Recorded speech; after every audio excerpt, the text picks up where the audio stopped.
Big boss Marathi season 5 यात या आठवड्याचे नॉमिनेशन्स पार पडले. तर नॉमिनेटेड झालेले आहेत 4 सदस्य. बघूया कोणते 4 सदस्य नॉमिनेटेड झालेले आहेत या व्हिडिओमध्ये. हा व्हिडिओ पूर्ण बघण्यासाठी आवाहन करते का व्हिडिओला लाईक करा, चॅनलला सबस्क्राईब नक्की करा. मित्रांनो नमस्कार, स्वागत आहे तुमचं आपल्या DC चर्चावरती. तर मित्रांनो, कालच्या टास्कमध्ये आपण बघितलं की नॉमिनेशनच्या टास्कमध्ये 4 सदस्य नॉमिनेट झाले. तर अभिजित सावंत, आर्या जाधव, वैभव चव्हाण आणि इरिना हे 4 सदस्य नॉमिनेटेड झाले आहेत. तर आत्ताच आलेल्या माहितीनुसार वोटिंग ट्रेंड प्रमाणे वैभव चव्हाण याला सगळ्यात कमी वोट भेटले आहेत. त्याचं कारण तर आपण अख्ख्या महाराष्ट्राने बघितलंच की टीम बी कडनं खेळायला लावलं.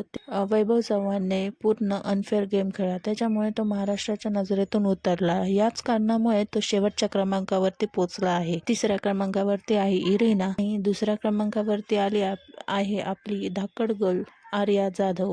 आर्या जाधवलाही चांगले वोट्स भेटले आहेत. पहिल्या क्रमांकावरती आहेत आपला अभिजित सावंत, यानेही चांगले वोट्स मिळवले आहेत. तर बघूया आता उद्याच्या आणि परवाच्या वीकेंड वारमध्ये भाऊच्या धक्क्यावर कोणता सदस्य घराबाहेर जातो. तर मित्रांनो कमेंट्स करून सांगा कोणता सदस्य घराबाहेर जायला पाहिजे.